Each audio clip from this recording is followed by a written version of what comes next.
What is going on? What is going on? It's your girl, Melba Pearson, Melba for Miami, Melba for Justice, also known as the resident legal diva. And it's time for another Mondays with Melba. Want to start off with centering the fact that yesterday, which was November 20th, was Transgender Day of Remembrance. And on the same day, we discovered that there was a horrible shooting at an LGBTQ plus nightclub in Colorado Springs where 5 people were killed and many more were injured. So definitely want to send thoughts, condolences, and support to the LGBTQ community and to all of us, because this hate, this violence affects all of us. You know, these are folks just hanging out in a club trying to have a good time. I know this also will bring back trauma for folks around surviving the Pulse nightclub incident that occurred in Orlando back in 2016, where so many people were murdered because of hate. So we need to really think about this and center anyone impacted by this, whether directly or just indirectly by seeing the trauma of what happened. And I think that's a great lead into the discussion that we're going to have today with my amazing guest, Russell Correa, who is a licensed therapist and a mental health expert and specialist. Russell, thank you so much for joining Mondays with Melba today. Yeah, thank you for having. We've known each other for such an extended period of time, and I've kind of followed you and this show. So when you had extended the invite, I was really happy to accept. Oh, thank you, Russell. And it's just, Russell and I first met when I was at the ACLU of Florida, and, he's given me great advice, and he's done great work with when I was there with regards to team building and centering mental health within our team. And because, of course, dealing with stressful events and stressful topics, it weighs on you. So first of all, Russell, can you share a little bit about your background, and then we can talk a little bit about Colorado Springs? Yeah, no, absolutely. And this idea of centering, I think, will be a theme we talk about throughout our conversation today, because it can apply to so many different situations. It's funny, every time I kind of do this breakdown or bio of myself, I feel a little bit older, probably. So when I used to do this bio, it'd be like, I have 10 years experience, 15 years of experience. So now I'm up to 23 years of experience. So I guess that's a good thing, right? I'm going to embrace it. But I've been doing this type of work for about 23 years now, and I kind of do two different things. Obviously, as a licensed therapist, I'm licensed in multiple states. And I do have a small private practice. So working with individuals and couples around anxiety, life transitions, dealing with change. My main motto in my private practice with my clients is when you work with me, I'm trying to work myself out of a job as soon as I can. We're really trying to build on people's own sense of resiliency and strength. And we're way stronger than we give ourselves credit sometimes, I think. So I'm really trying to build on that in my individual clients. The other half of my world really focuses on my organizational work. So whether it be consulting, executive coaching, training and development, it's all really focused with organizations and literally every single industry you could imagine. All focused really, how do we develop just healthier, more productive, more grounded workplace environments, right? We're all kind of in a go pace these days. A lot of us just don't know how to turn off anymore. And this is translated into the workplace the last couple of years through the pandemic. So a lot of my work in the organizational side is really focused on how do we create healthier workspaces. And that could be individually, or it could be group, departmental, entire organization wide for that matter. In the last 5 years, I've kind of more evolved into the entertainment space. And I think that was the last time we talked, when we were thinking about when you invited me to be a guest. A lot of my work now lives in entertainment, film, TV, reality shows, and kind of this same idea of how do we create healthy spaces for people to do the work. And it might be an individual intervention, it might be a group intervention. When we initially spoke, I actually think I was either that day or the next day doing, I was the on-site therapist for a Fendi fashion show for New York City Fashion Week. Hello, fabulous. And I wish I could tell awesome stories. I was literally behind the scenes, sequestered most of the time. Met with a few people. The idea is that I'd be available for behind the scenes support as well as the models, to kind of just give them a place to kind of debrief or de-stress, if you will, given the pressurized environment of what a show could look like. And literally the only good stories I have is at the end of the show, I snuck down to the actual runway to see if someone might have dropped a Fendi bag by accident. And none to be recovered. No bags to be found on the floors, although I did accidentally bump into two celebrities, James Harden, basketball player, and Kim Kardashian, of all people. Oh my gosh. And they were both very polite to me when I bumped into them. So that is so cool. Oh my gosh. But, so taking all of that experience in, working in entertainment, working with organizations, working with individuals, what are some tips that you could give to folks who are struggling right now, especially in the wake of what happened this weekend? I mean, you have this hate crime, and I can say it's a hate crime at this juncture because the offender, I believe his name is Anderson Aldridge, has been arrested and he has been charged with hate crimes in connection to this shooting. So This is not me just saying it. No, absolutely. But we have to be careful always. But this is a lot for some folks, especially, on a day that was dedicated to remember transgender folks who were murdered just because of the fact they were transgender. Yeah. So how can people kind of work through all of this trauma and just a hateful cycle, a hateful news cycle? It's there's so many layers to it, of course, right? And so obviously respecting everyone's individual differences and what helps me is not going to help you, right? I think we all kind of go through our own processes, but when horrific events like this take place, it really threatens our sense of equilibrium and sense of balance, right? And not just on an emotional basis, but it threatens both our emotional and physical health, right? There's so much connection between our emotional well-being and our physiological health. And so anytime we have incidents like this that just throw us off base, I think it's an important thing to do as quickly as you can to try to center yourself, right? And I think you used that word before. And centering, by the way, could mean a lot of different things to everybody. But when I think about centering, it's really what reasserts that sense of security for you. What makes you feel good? What makes you feel comfortable? What makes you feel taken care of, right? And so that might be being around family and friends. That might mean meditation or exercise.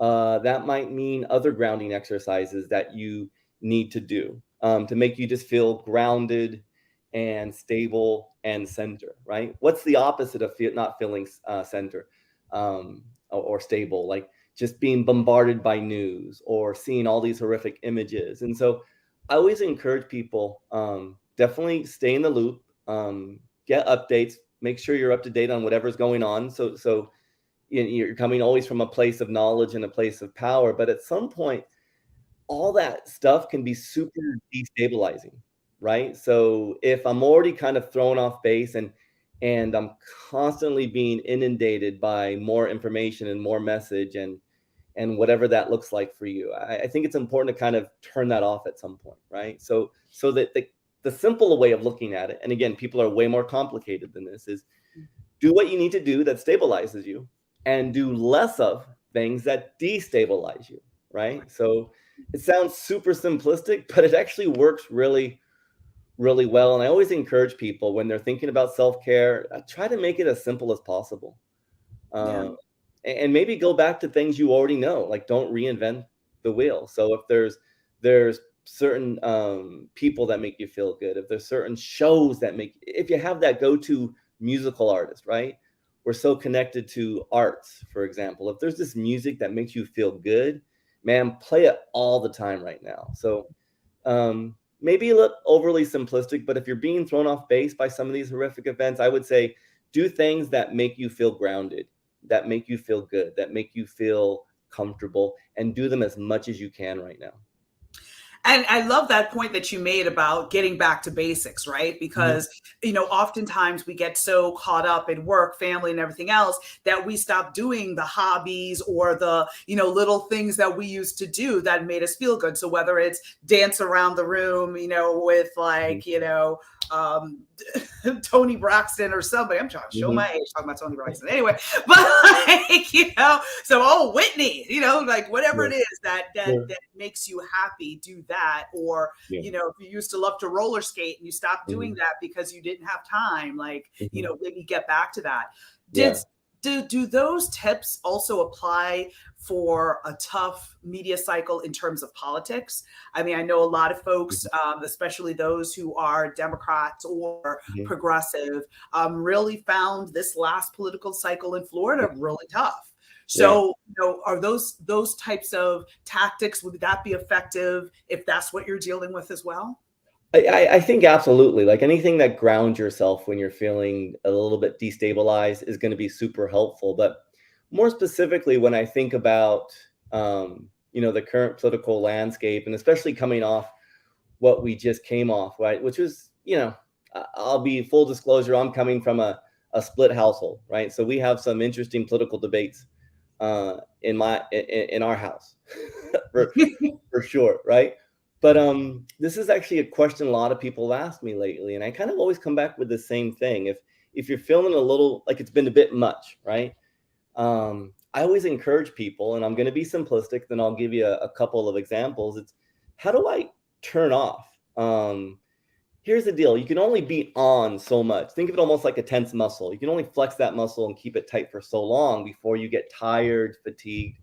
Well, think of your emotions in the same exact way. Like you can only be on for so long. So if you're constantly, like, I'll put it this way, like if you wake up and you're on your news feed, getting the latest political news, if during your day it's in front of you all the time, which we're always connected to, if at night you're still, we call it doom scrolling, where you're still stuck on your feed, whether it be social media, TikTok, Instagram, your news feed, just looking at news story after news story after news story, you're never giving yourself that opportunity to kind of turn off, to kind of literally drain all this stuff that's just stuck in your head. So I encourage people, stay in the know, of course, but especially coming off this really intense midterm, I really encourage people to kind of turn off or minimize the amount of political news they're getting right now. I'm never going to encourage people to be out of the loop, right? If you're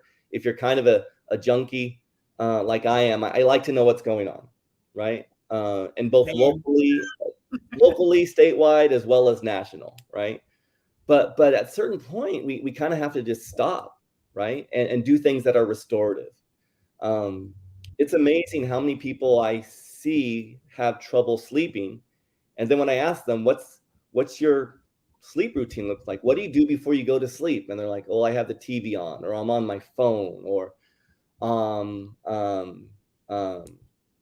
catching up on my social media, whatever the case might be. And of course, you're not sleeping well because your brain is still on, it's activated. So I'm encouraging people that I know, both friends, family, as well as clients I work with, really, how do you turn off and minimize the amount of exposure you're getting, right? Because at some point, it's going to be overload, and you can only walk around in that tense place for so long. So I think as much as you can turn off, the better right now. So. And you mentioned having a split household and the interesting debates that come up. Well, the holidays are coming. Thanksgiving's this week. We've got Christmas. We've got, a variety of other holidays of various religious faiths because, everybody has something going on in the next 6 weeks. Right? Absolutely. Right. So, yeah. How do we deal with those tough political discussions, especially if you have a split household or you have that one uncle who, after a couple shots of Hennessy, it's on? And yes, I'm speaking from experience. How do you deal with that? Well, we've all got that one family member, right? uncle or aunt, tío, grandfather, abuelo, abuela, whatever the case might be. And I think a couple of things I might suggest. And all the stuff I'm about to say are things I've practiced, by the way, actively, right? And I'll kind of make a statement in advance. Like when I think about politics, and I'd be curious what you think about this, Melba, because I think you're much more of a content expert in this than I am. When I think about politics in today's environment, I think it's changed a little bit. Like we used to be what I'd call political climate of debate. We might disagree, we might have different opinions, but we would debate it. We'd be kind of open, or maybe a little open to hearing what other people have to say. I would argue that now our politics are more about disagreement. I believe what I believe, I'm entrenched in what I believe, and nothing, literally nothing you're going to say or do is going to convince me differently.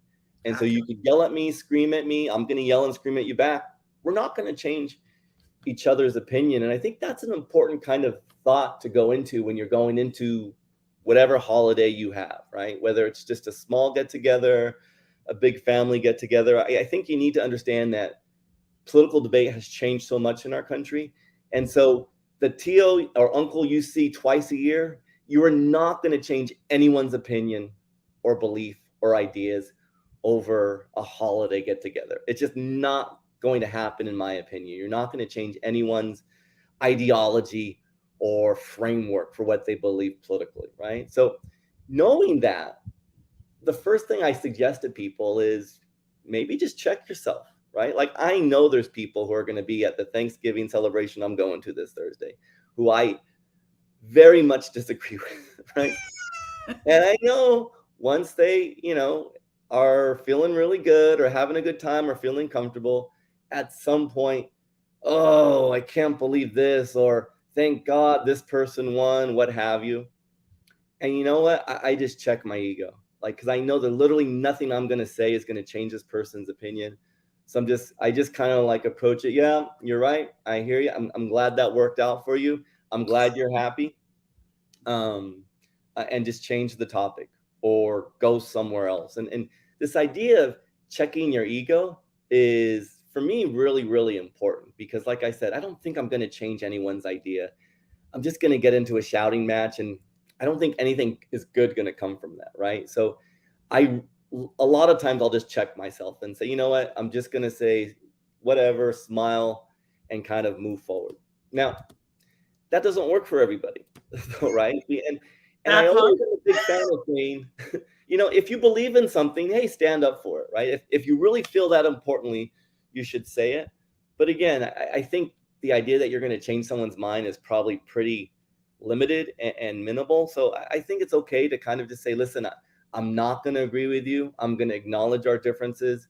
I'm okay with what you're saying. I think it's important that you respect my feelings, and let's just move forward, because again, are you really going to change someone's political mind over Thanksgiving dinner? Probably not. So I always encourage people, maybe don't even engage, just check yourself, smile, and change the conversation or walk away. I really hate cliched statements, by the way, Melba, like agree to disagree. I'm not big fans of that, but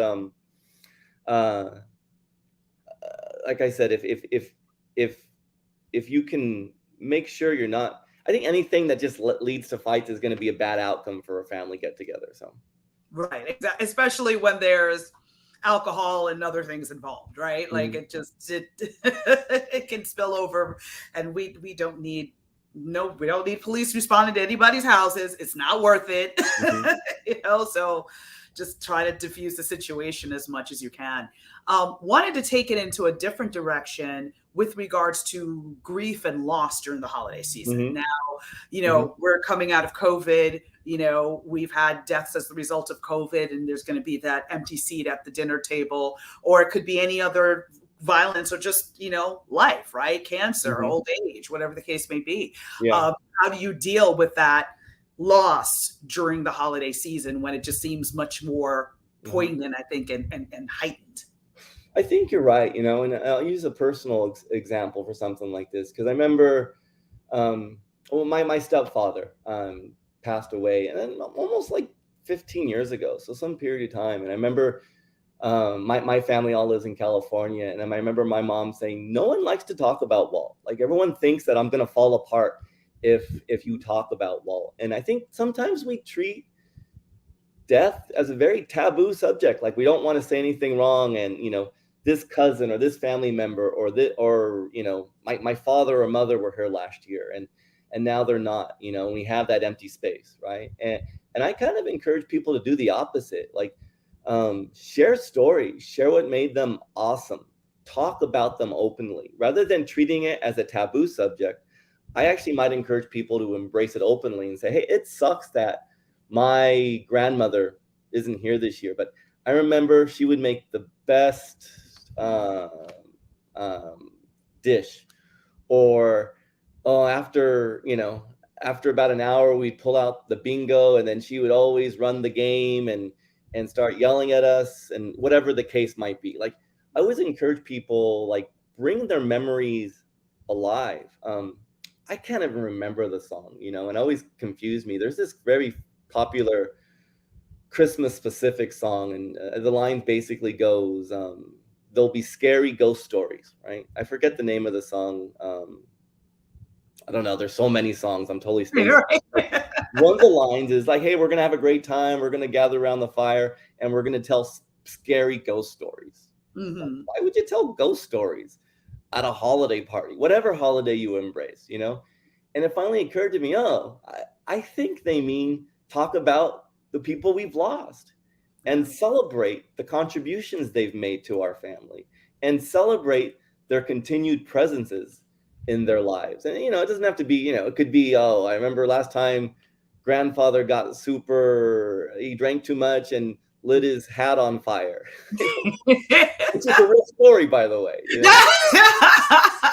was a football game in the back, and he got so mad at his team, he lit his hat on fire, right? So I always encourage people, if you are experiencing grief because of people who are super significant to you, actually use it as an opportunity to share openly about why they were so special to you, what made you love them so much, what great stories you have for them, because it might hurt, definitely, but no better way to keep people's memories alive than to celebrate the contributions they made, rather than just not to talk about it at all.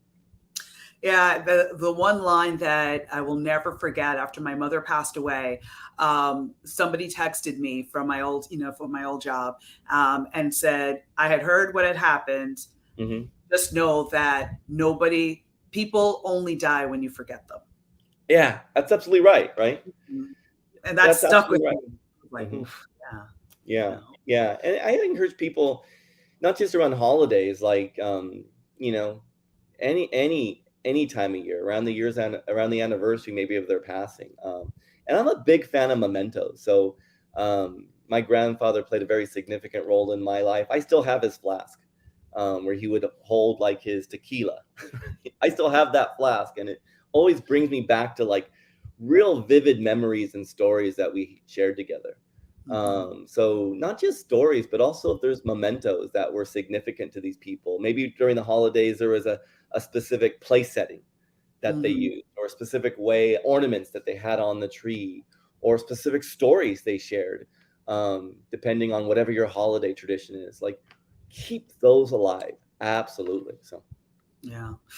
So with that, we're at the end of our time. So share how they can find you, reach you, and, if they want to book a session, if they want to bring you into their organization to do some team building work, or if they would like to invite you to their runway show.